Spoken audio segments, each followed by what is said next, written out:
اللہ تعالیٰ کا لاکھ لاکھ شکر ہے کہ جس نے ہمیں مسلمان پیدا کیا. اس نعمت کی بدولت ہمیں بچپن سے یہ معلوم ہوا کہ ہم کہاں سے آئے ہیں اور ہمیں مرنے کے بعد کہاں جانا ہے اور ہماری یہ زندگی کس مقصد کے لیے ہے.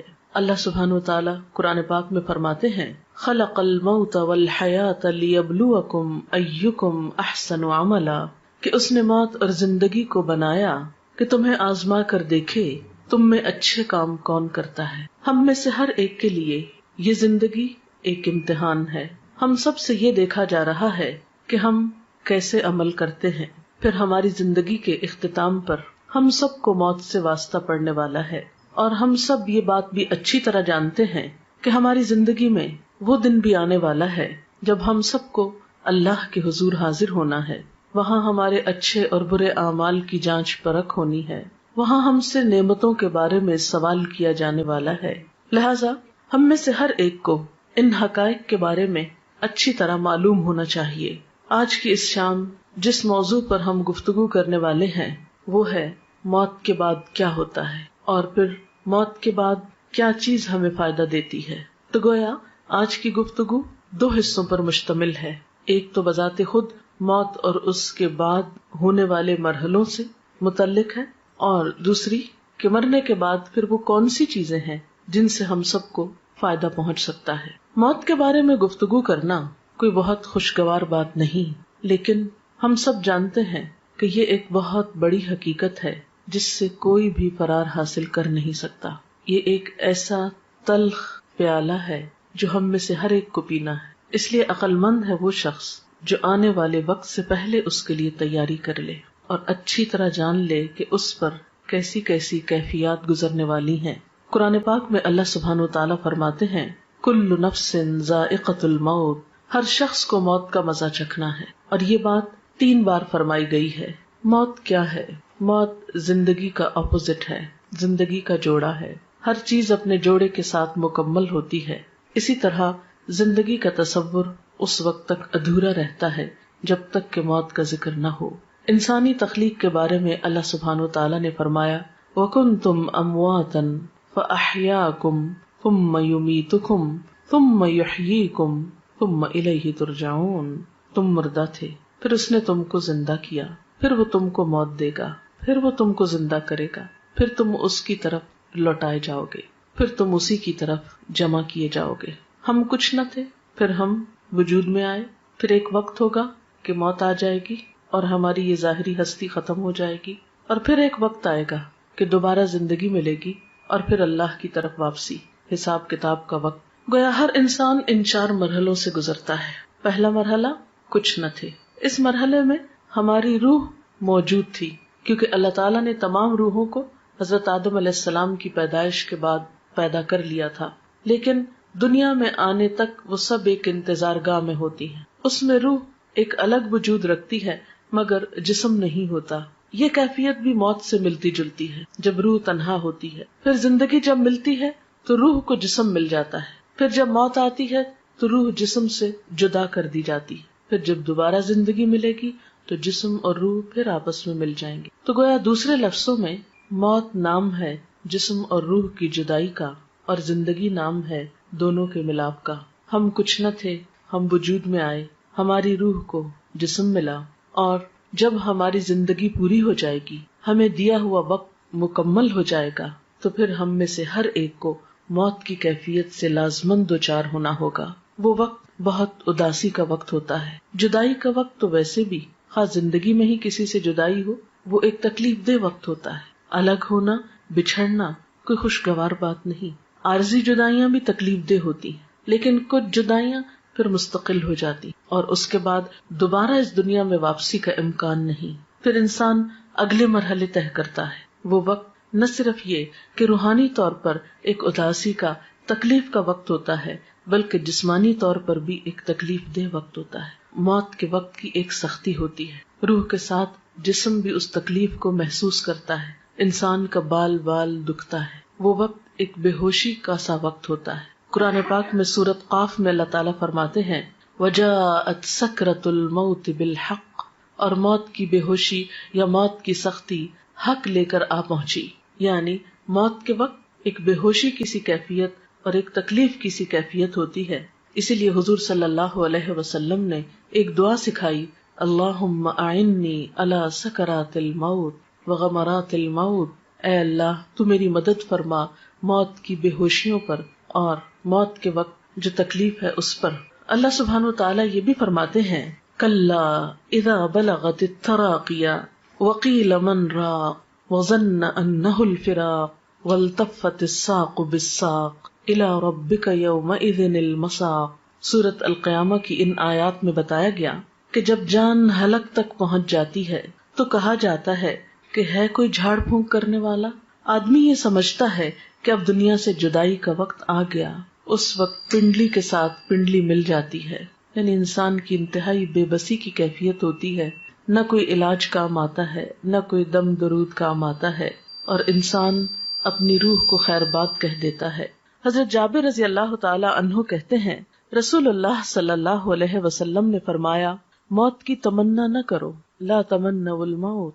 جان کنی کی تکلیف بڑی شدید ہے، اور یہ نیک بختی کی علامت ہے کہ اللہ کسی بندے کی عمر لمبی کر دے اور اسے توبہ کی توفیق عطا فرما دے. موت کے بعد جسم ہوتے وہ قبر میں ہوتی ہے، اور روح جو ہوتی علیین سجین میں ہوتی ہے. نیک لوگوں کی روح علیین میں ہوتی ہے جو بلند جگہ ہے، اور بدترین لوگوں کی روح سجین میں ہوتی ہے جو قید خانہ ہے، اور وہاں ان کے ساتھ جو بھی معاملہ ہوتا ہے جزا یا سزا کا. لیکن قبر کے اندر یا جسم جہاں پر بھی ہو ایک لنک اس کا برابر رہتا ہے جس سے جسم بھی تکلیف محسوس کرتا رہتا ہے، خواہ وہ ایک گھڑے کے اندر ہو یا پھیلا ہوا ہو. بالکل ایسے ہی ہے جیسے کروڑوں میل دور سورج ہونے کے باوجود اس کی کرن ہمارے جسم پہ پہنچتی ہے تو ایک کنیکشن ہو جاتا ہے، اور ایک جیسے شعاع آپ کی آنکھ میں اگر ریفلیکٹ ہو کے بھی آتی ہے تو ایک پیئرسنگ افیکٹ ہوتا ہے اس کا. تو اسی طرح قبر میں مردے کو جو عذاب ہوتا ہے یہ قرآن و حدیث سے ثابت ہے. لیکن شہداء کی روحیں جو ہیں وہ جنت میں ہوتی ہیں، ان کو رزق دیا جاتا ہے اور ان کے ساتھ اچھا معاملہ ہوتا ہے.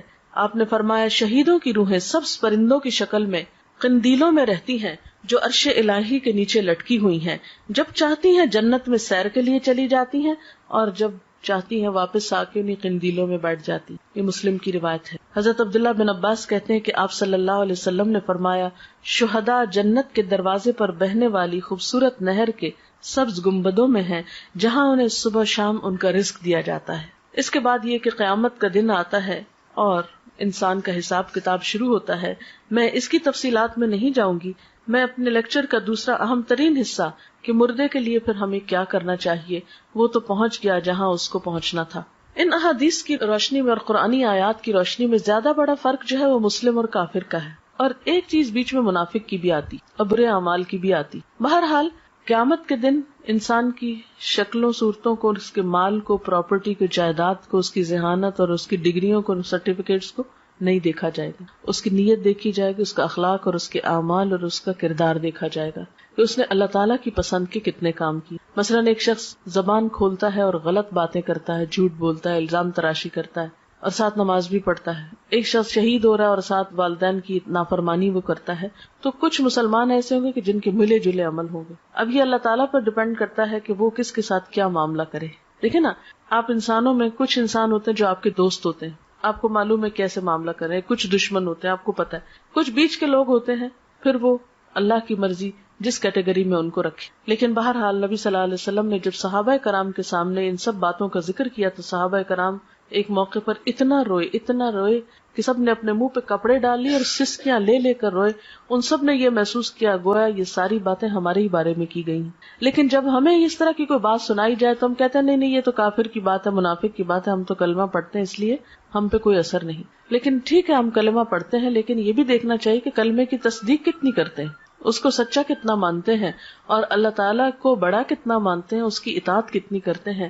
یہ بات بھی ہم سب کو سوچنے کی ہے. بات یہ ہے کہ عمل سے ہی انسان کی زندگی بنتی ہے اور اللہ تعالیٰ بھی انسان کے عمل کو دیکھتا ہے. اس لیے ہم سب کو یہ دیکھنا چاہیے کہ ہم نے اپنی آخرت کے لیے کیا تیار کر رکھا ہے. جیسے کہ قرآن پاک میں آتا ہے وَلْتَنْظُرْ نَفْسٌ مَّا قَدَّمَتْ لِغَدٍ، چاہیے کہ ہر شخص دیکھے اس نے اپنے کل کے لیے کیا تیاری کی ہے. سورۃ یاسین میں بھی اللہ سبحانہ وتعالیٰ فرماتے ہیں اِنَّا نَحْنُ نُحْيِي الْمَوْتَىٰ وَنَكْتُبُ مَا قَدَّمُوا وَآثَارَهُمْ وَكُلَّ شَيْءٍ أَحْصَيْنَاهُ فِي إِمَامٍ مُبِينٍ، کہ یقیناً ہم مردوں کو زندہ کریں گے اور ہم لکھ رہے ہیں جو کچھ وہ آگے بھیجتے ہیں اور جو اپنے آثار چھوڑ رہے ہیں، اور ہر چیز کو ہم نے ایک کھلی کتاب میں لکھ رکھا ہے.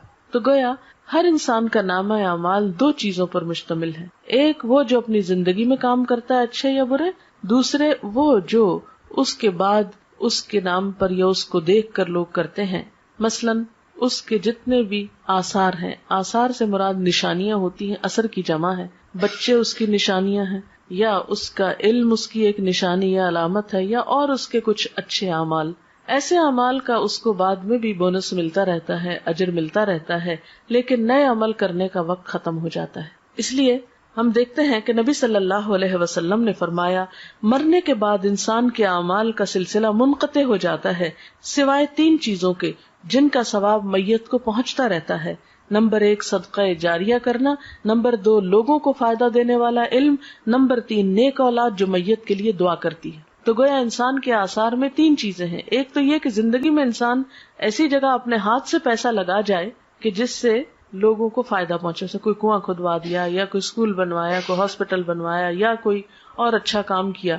دوسرا یہ کہ کسی کو کوئی تعلیم دے جائے، کچھ سکھا جائے، کوئی اچھی بات بتا جائے اور وہ اس پر عمل کرے.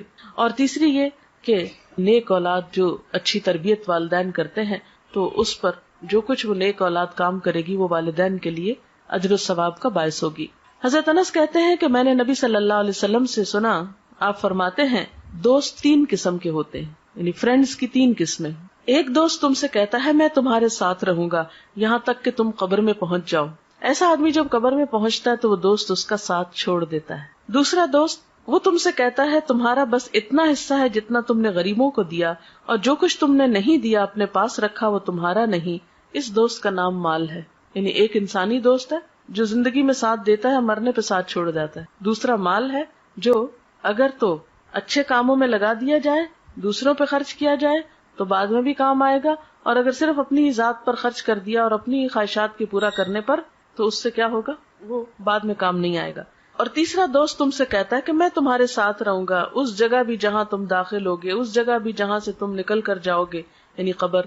اس کا نام عمل ہے. آدمی حیران ہو کر عمل سے کہے گا بخدا ان تینوں طرح کے دوستوں میں سے تم میں حقیر اور معمولی چیز سمجھتا تھا اور یہ میری بھول تھی. میں نے رشتہ داروں کے لیے، دوستوں کے لیے سب کچھ کیا، کوئی کام نہیں آیا، صرف عمل ہی ساتھ رہا. تو گویا ایک دوست انسان ہے، دوسرا مال ہے اور تیسرا عمل ہے. انسان انسانی دوستوں کو بہت اہمیت دیتا ہے، مال کو بھی بہت چاہتا ہے، لیکن کام کرنا پسند نہیں کرتا جبکہ ساتھ اسی کو دینا ہے. حضرت ابو ہریرہ سے روایت ہے نبی صلی اللہ علیہ وسلم نے فرمایا بے شک مومن کے ان کاموں اور نیکیوں میں سے جن کا ثواب اسے مرنے کے بعد بھی پہنچتا رہے گا یہ چیزیں ہیں. یعنی اپنی زندگی میں انسان ایسے کام کر جائے جس کا اجر و ثواب اس کو مرنے کے بعد ملے. تو آپ صلی اللہ علیہ وسلم نے اب وہ کام بتائے. اب یہ حدیث ہم سب کے لیے کہ وہ کون سے کام ہے جو آج ہم کریں تو ہمیں قبر میں بھی اس کا پروفٹ ملتا رہے گا، اس کا فائدہ ملتا رہے گا، کیونکہ عمل ہی ساتھ جائے گا نا. وہ کون سے ہیں؟ نمبر 1 وہ علم جس کو اس نے سیکھ کر پھیلایا، یعنی خود بھی سیکھا اور دوسروں کو بھی سکھایا یا پھیلایا. نمبر 2 نیک اولاد جو اپنے بعد چھوڑ گیا، کیونکہ وہ بھی جو کچھ کرے گی انسان کی کوشش ہوتی ہے نا اس میں شامل، کیونکہ اولاد کو سکھاتا ہے انسان طالب علموں کی طرح تربیت کرتا ہے، تو جو وہ کرے گی وہ بھی ثواب ملے گا اس کو. نمبر 3 قرآن مجید جس کا وہ دوسرے کو وارث بنا گیا، یعنی اس کے اپنا تھا جس سے پڑھتا تھا کرتا تھا، پھر وہ کسی کو دے گیا اور کوئی اور اس کو پڑھ رہا ہے. نمبر 4 مسجد جو وہ تعمیر کر گیا. نمبر 5 مسافروں کے ٹھہرنے کے لیے گھر بنا گیا، یہ کوئی ہاسٹل بھی ہو سکتا ہے، کوئی مسافر خانہ سرائے، کچھ بھی ہو سکتا ہے. نمبر 6 نہر جاری کر گیا، یعنی پانی کا انتظام کر گیا. نمبر 7 صدقہ خیرات جو وہ اپنے مال میں سے اپنی تندرستی اور زندگی کی حالت میں نکال کے گیا، یعنی کہ مرتے وقت یہ فلاں کو دے دو فلاں کو، وہ تو پھر ہو گیا اوروں کا. ان چیزوں کا اس کو مرنے کے بعد بھی ثواب پہنچتا رہے گا. یعنی یہ وہ اعمال ہے کہ جو مرنے کے بعد بھی انسان کے کام آتے ہیں. حضرت ابو ہریرہ سے روایت ہے سعد بن عبادہ کی والدہ فوت ہو گئی تو سعد نے کہا اے اللہ کے رسول صلی اللہ علیہ وسلم میری ماں فوت ہو گئی ہے، کیا میں اس کی طرف سے خیرات کر سکتا ہوں؟ آپ نے فرمایا ہاں. عرض کی کون سی خیرات بہتر رہے گی؟ فرمایا پانی پینے کا انتظام، یعنی دوسروں کو پانی پلانے کا انتظام کرو. تو مرنے والے کے لیے یہ نیکی بھی باعث ثواب ہے، خواہ انسان اپنی زندگی میں خود کر جائے یا اس کے بعد اس کی اولاد کرے یا وارث کرے. پھر علم کے بارے میں آپ صلی اللہ علیہ وسلم نے فرمایا بے علموں کو علم سکھانا صدقہ ہے. حصول علم کے راستے پہ چلنے والے کے لیے اللہ تعالیٰ جنت کا راستہ آسان کر دیتے ہیں. یعنی علم جو ہے انسان کے لیے بہترین صدقہ جاریہ ہے. انسان اگر سیکھتا ہے، سکھاتا ہے، کوئی کتاب لکھتا ہے، کوئی مضمون لکھتا ہے، کوئی کسی کو تعلیم دیتا ہے، کسی طالب علم کی فیس دیتا ہے، کوئی اسکول بنوا دیتا ہے، کوئی مدرسہ بنواتا ہے، کچھ بھی جو علم کی ایکٹیویٹی یا ترقی کے لیے، اور آج کا دور جیسے کمپیوٹر اور انٹرنیٹ کا دور ہے یا اور وسائل، تو کوئی بھی ایسا آلہ یا چیز خریدنا یا تیار کرنا یا ایجاد کرنا، وہ سب اس میں شامل ہے جس سے خیر کی بات عام ہو سکے. پھر نیک اولاد، یعنی انسان کی زندگی میں بہت چانس ہے کہ اپنے بچوں کی، اور خصوصاً آپ مائیں ہیں جن کے پاس بچوں کو وقت زیادہ ملتا ہے رہنے کا، ان کی اچھی تربیت کرے. آپ نے فرمایا سب سے پاکیزہ کھانا جو تم کھاتے ہو اپنے ہاتھ کی کمائی سے ہے، اور تمہاری اولاد بھی تمہاری کمائی میں شامل ہے. یعنی گویا اولاد کو قرآن و سنت کا علم دینا، اچھی تمیز، اخلاق، ادب سکھانا جو ہے اجر و ثواب کا باعث ہے. ایک اور چیز جو میت کو فائدہ دیتی ہے وہ دعا ہے. ایک مسلمان جب اپنے بھائی کی عدم موجودگی میں دعا کرتا ہے تو وہ قبول ہوتی ہے، اور اس آدمی کے پاس ایک نگران فرشتہ ہوتا ہے جو کہتا ہے کہ جو دعا تم اپنے بھائی کے لیے کر رہے ہو وہی تم کو بھی ملے. پھر اسی طرح ایک حدیث میں آتا ہے کہ قبر میں میت کی مثال ڈوبنے والے اور فریاد کرنے والے کی طرح ہوتی ہے، جو اپنے ماں باپ یا بہن بھائی یا کسی دوست کی دعا کا منتظر رہتا ہے، اور جب وہ اسے پہنچتی ہے تو دنیا کی ہر چیز سے زیادہ پیاری اس کو وہ دعا ہوتی ہے جو دوستوں کی طرف سے اس کو ملتی ہے یا اولاد کی طرف سے.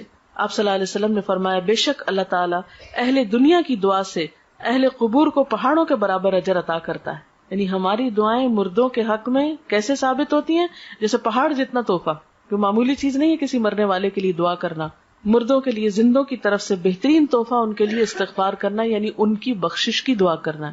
اور وہ دعا کیا ہے؟ اللہم اغفر لہ وارحمہ وعافہ واعف عنہ واکرم نزلہ ووسع مدخلہ واغسلہ بالماء والثلج والبرد ونقہ من الخطایا کما ينقى الثوب الابيض من الدنس اللهم ابدله دارا خيرا من داره واهلا خيرا من اهله وزوجا خيرا من زوجه اللهم ادخله الجنة واعذه من عذاب القبر ومن عذاب النار. تو یہ مسنون دعا ہے جو آپ صلی اللہ علیہ وسلم مردے کے لیے پڑھتے تھے.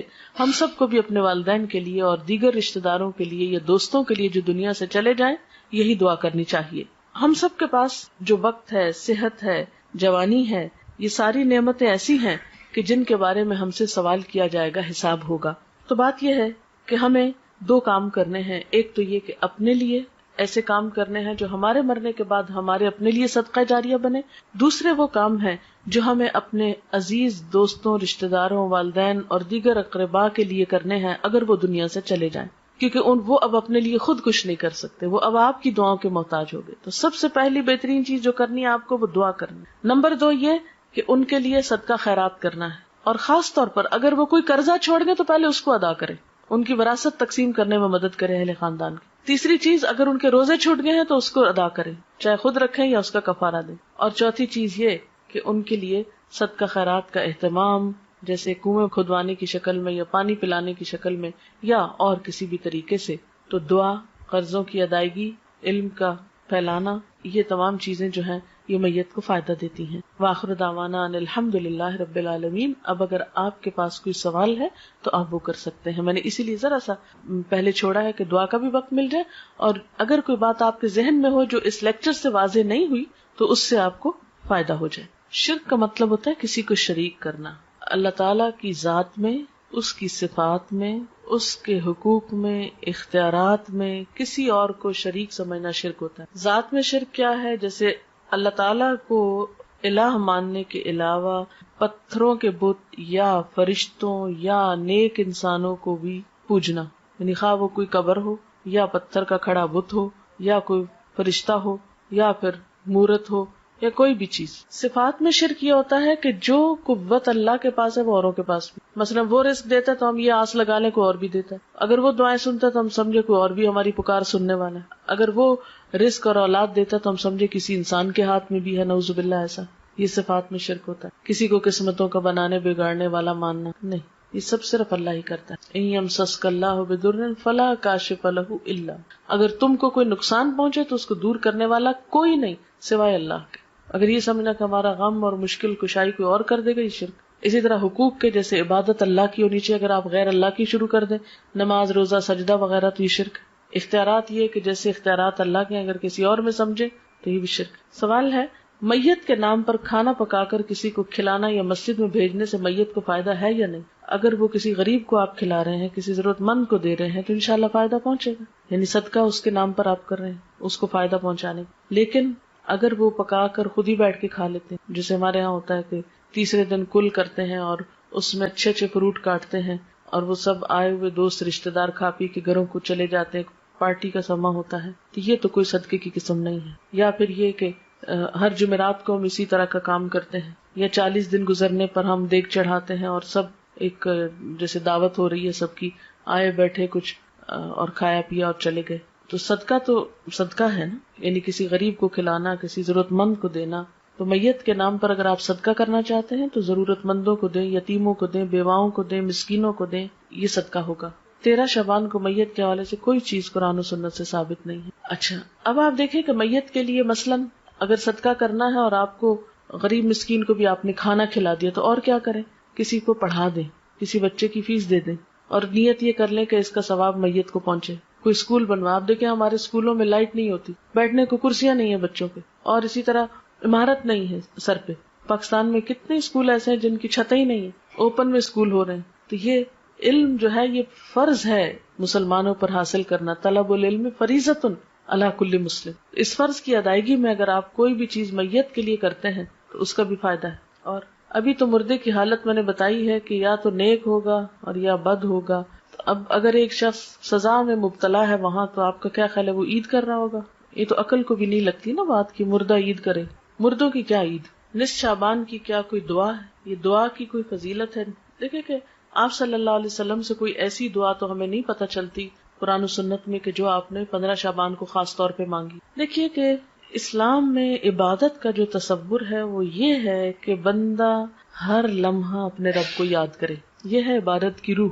یہ نہیں کہ آپ سال بھر بھولے رہیں اور ایک دن بس جلدی سے جا کے ہاتھ لگائیں، یاد کر لیں، پھر آ کے واپس بھول جائیں۔ کرسچنس کے اندر تو یہ ہے کہ سنڈے کے سنڈے آپ جا کے خدا کو یاد کر لیں اور باقی دن جو ہے وہ اپنی مرضی کے گزارے۔ اسلام میں کیا ہے؟ فاذکرونی اذکرکم، مجھے یاد کرو میں تم کو یاد کروں گا۔ نبی صلی اللہ علیہ وسلم کا طریقہ کیا ہوتا تھا؟ کان یذکر اللہ فی کل احیان، آپ اللہ کو ہر لمحہ یاد کیا کرتے تھے۔ الذین یذکرون اللہ قیاما وقعودا وعلی جنوبہم، وہ لوگ جو اللہ کا ذکر کرتے رہتے ہیں کھڑے اور بیٹھے اور لیٹے۔ یہ ہے عبادت کا تصور۔ جیسے نماز ہے، دن میں 5 نمازیں فرض ہیں، اس کی پابندی لازم ہے، اس کو نہ پڑھنے پہ سخت پکڑ ہے۔ قیامت کے دن پہلا سوال نماز کے بارے میں ہوگا۔ پھر اس کے بعد سال میں روزے فرض ہیں، وہ اگر رمضان کے بغیر آپ رکھیں گے تو اس کو کوئی فائدہ نہیں، وہ نفل شمار ہوگی۔ ایک روزہ رمضان کا بغیر کسی وجہ کے چھوڑ دینا، اس کے بدلے میں زندگی بھر روزے رکھے تو وہ اجر نہیں ملتا۔ یعنی پوری زندگی آپ روزے رکھیں نا اور ایک چھوڑ دیں رمضان کا روزہ تو وہ برابر نہیں ہو سکتا اجر۔ پھر حج فرض ہے صاحب استطاعت لوگوں پر، اور حج کے لیے دن مقرر ہے، مہینہ مقرر ہے، وقت اور جگہ مقرر ہے۔ اگر اس پہ آپ نہیں پہنچے تو آپ کا حج نہیں ہوا۔ عیدوں کا دن مقرر ہے، زکوٰۃ کے لیے کہ جب آپ کا سال پورا ہو، سال میں کسی بھی وقت جب آپ کا ٹائم پورا آپ دے دیں۔ یہ تو ہے مقرر دن، مقرر وقت، مقرر جگہ، مقرر طریقے۔ باقی کیا ہے؟ ہر وقت اللہ کو یاد کرو، ذکر کرو، توبہ استغفار کرو، تسبیح کرو، صدقہ خیرات کرو، کچھ بھی کرو۔ لیکن ہم نے کیا کیا ہے کہ کچھ مخصوص دنوں کو بس خاص کر لیا عبادت کے لیے اور باقی زندگی اپنی مرضی کے لیے۔ یہ طریقہ کار درست نہیں ہے۔ اس میں پھر خاص طور پر جو چیزیں بہت زیادہ زور پکڑ رہی ہیں وہ رجب کی 27 تاریخ کو عبادت کر لینا یا 15 شعبان کو کر لینا، حالانکہ حضور صلی اللہ علیہ وسلم شعبان میں اتنی کثرت سے روزے رکھتے تھے کہ اور کسی مہینے میں رمضان کے علاوہ نہیں۔ آپ کہتے تھے کہ اس مہینے میں اعمال اللہ کے حضور پیش کیے جاتے ہیں کہ میرا جی چاہتا ہے کہ جب میرے عمل اللہ کے حضور پیش کیے جائیں تو میں روزے سے ہوں، یعنی اتنا اجر و ثواب ہے اس مہینے میں روزے رکھنے۔ لیکن ہم لوگوں نے باقی تو نفلی روزے بھول کے صرف ایک 15 کا روزہ رکھ لیتے ہیں، حالانکہ آپ نے صرف ایک دن مخصوص نہیں کیا اس کے لیے۔ ہاں 15 کے بعد روزے رکھنے سے منع کیا ہم کو تاکہ اگلے رمضان کے اوپر اثر نہ پڑے۔ باقی اس مہینے میں صدقہ خیرات کریں، ذکر اذکار کریں، نمازیں پڑھیں، جو بھی کریں اچھے کام وہ آپ کو فائدہ دیں گے۔ لیکن صرف مخصوص اوقات میں مخصوص طریقے کی مخصوص نماز پڑھ کے فارغ ہو جانا اور پھر فرائض کی بھی پابندی نہ کرنا، یہ بات درست نہیں۔ عورتوں کے قبرستان جانے کے بارے میں یہ کہ پسندیدہ نہیں ہے، کبھی ایک آدھ بار چلا جائے انسان عبرت کے لیے تو اور بات ہے، جیسے حضرت عائشہ سے روایت ہے ایک دفعہ وہ گئی تھی اپنے بھائی کی قبر پر، یا یہ کہ آپ لوگ کہیں بازار سے گزر رہے ہوتے ہیں تو راستے میں قبرستان ہے اور گاڑی گزر رہی تو آپ بھی دعا پڑھ دیں۔ لیکن اسپیشلی قبرستان کے اندر جا کے کسی قبر کے پاس بیٹھ رہنا اور عورتوں کا کثرت سے جانا، اس کو ناپسند کیا گیا ہے۔ کوئی شخص مر گیا اس کے نام پر کھانا پکانا اور فاتحہ پڑھنا کیا درست ہے؟ میں نے بتایا نا ابھی کہ اس کی طرف سے صدقہ کرنے کے لیے آپ کسی غریب کو دے دیجئے اور کسی ضرورت مند کو کھلائیے. آپ اس کے نام پہ صدقہ کر سکتے. نام سے مراد یہ کہ اس کی طرف سے کہ اس کو ثواب پہنچے، صدقہ خیرات آپ کر سکتے ہیں. جی فاتحہ جو ہے یہ تو اپنی ہدایت کی دعا ہوتی. سورۃ الفاتحہ میں کیا ہے؟ ایاک نعبد و ایاک نستعین اہدنا الصراط المستقیم. ہم صرف تیری عبادت کرتے ہیں اور تجھ سے ہی مدد مانگتے ہیں، ہمیں سیدھا راستہ دکھا.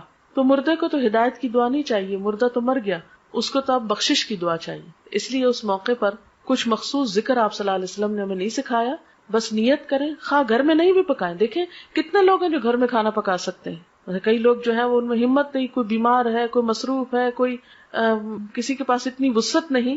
تو آپ بے شک راشن دے دیں، آپ پیسہ دے دیں، آپ کسی بھی طرح کسی کی مدد کر دیں. ضروری نہیں کہ پکا کے سامنے رکھ کے پڑھ کے پھر دیں.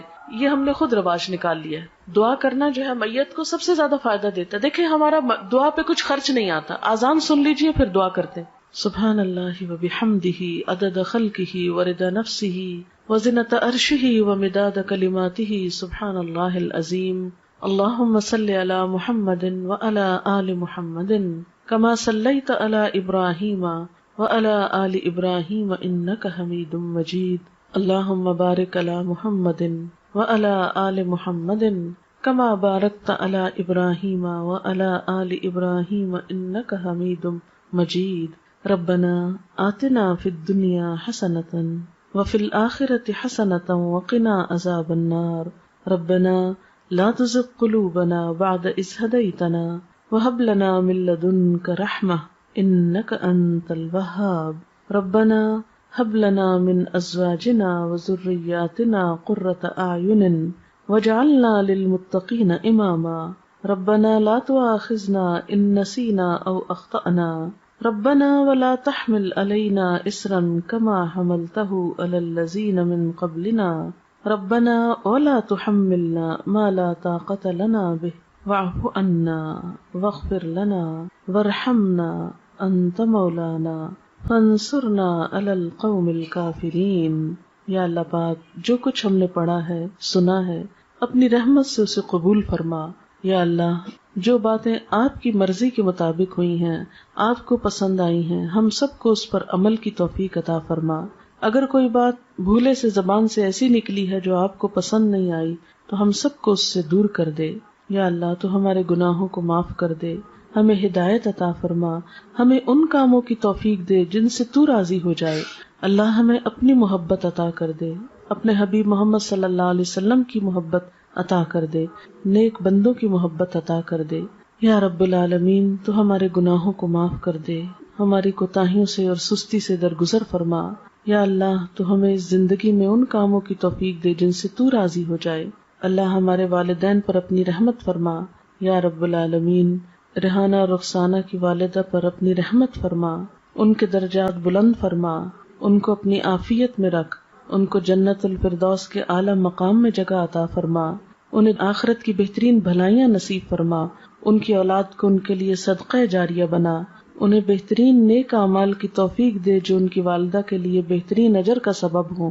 یا رب العالمین ہم سب بھی اس رستے کے مسافر ہیں، ہمیں بھی ان کاموں کی توفیق دے جو ہمیں وہاں کام آنے والے ہیں. ہماری موت کی سختی کو ہم پہ آسان کر دینا، نیک فرشتوں سے ہمارا واسطہ ہو. یا اللہ ہمیں قبر کے عذاب سے بچانا. یا اللہ تو ہمارا خاتمہ ایمان پر فرمانا، آخری وقت کلمہ نصیب فرمانا. یا اللہ ہماری اولادوں کو ہماری آنکھوں کی ٹھنڈک بنا، انہیں دنیا اور آخرت میں کامیابی دے. یا اللہ ہمیں نیکی کے کاموں کی توفیق دے، برائیوں سے بچنے کی توفیق عطا کر دے. اپنی ذات پر ہمیں مکمل ایمان اور بھروسہ عطا کر دے. جتنی بہنیں یہاں آئی ہیں سب کا آنا قبول کر، اس گھر پر اپنی خیر و برکت نازل فرما، سب کے دکھ تکلیفیں پریشانیاں دور فرما، ہم سب کو اپنی رحمت سے ڈھانپ لے، ہم سے درگزر فرما. تو ہی ہمارا مولا ہے، ہم سب پر اپنی رحمت فرما.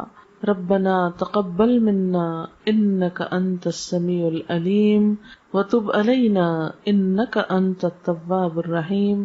وصلی اللہ تعالی علی خیر خلقہ محمد وعلی آلہ واصحابہ واہل بیتہ اجمعین برحمتک یا ارحم الراحمین. الہی آمین. سبحانک اللہم و بحمدک نشہد ان لا الہ الا انت نستغفرک و نتوب الیک۔ رخسانہ، کچھ کیسٹ اور کتاب شاید آپ کو اپنی والدہ کے صدقہ جاریہ کے لیے تقسیم کرنا چاہتی ہیں، اس کے لیے میں آپ کو تھوڑا سا گائیڈ کرنا چاہوں گی کہ جب بھی آپ نماز پڑھیں اور قرآن پاک پڑھیں تو یہ چھوٹی سی دعاؤں کی کتاب ہے، اس کو آپ اپنے پرس میں رکھ لیں، اپنے کہیں بھی قریب رکھ لیں۔ تو ویسے تو اتنی دعائیں زبانی یاد نہیں ہوتی، بھول بھی جاتے ہیں ہم، ترتیب یاد نہیں ہوتی، تو آپ کیا کر سکتے ہیں کہ قرآن پاک کے بعد دعا قبول ہوتی ہے، اس وقت آپ وہ کتاب کھولیں، 5 دعائیں، 10 دعائیں، 20 جتنی آپ میں توفیق ہو ان کو پڑھ لیں، نشانی رکھ لیں، پھر اگلی نماز کے بعد پھر اگلی 5-10 پڑھ لیں، پھر اگلی نماز کے بعد اس طرح کر لیں، یا اگلی تلاوت کے بعد، کیونکہ میرا خود اپنا طریقہ یہی ہے کہ میں جب بھی نماز یا قرآن پڑھتی ہوں تو پھر ان دعاؤں کو آگے آگے چلاتی جاتی ہوں۔ اس طرح الحمدللہ قرآن کی دعائیں اور نبی صلی اللہ علیہ وسلم کی جو مسنون دعائیں ہیں جس میں دنیا آخرت کی ہر بھلائی کا ذکر ہے، ہمارا اپنا دماغ اتنا کام نہیں کرتا، تو وہ آپ پڑھتے جائیں۔ اس کا ایک تو فائدہ آپ کو خود ہوگا، دوسرا یہ کہ جن کے صدقہ جاریہ کے لیے یہ دیا جا رہا ہے ان کو بھی ثواب پہنچے گا۔ دوسرا ایک کیسٹ ہے، اس کیسٹ کا نام ہے واپسی۔ یہ ہماری ایک بچی تھی، طالبہ تھی، وہ فوت ہو گئی، اچانک اس کا ایکسیڈنٹ ہوا تو فوت ہو گئی۔ وہ اتنی نیک بچی تھی کہ خود پڑھتی بھی تھی اور پڑھاتی بھی تھی اور ہر ایک کی مدد کے لیے تیار رہتی تھی، تو اس کی زندگی ایک بہت مثالی زندگی تھی۔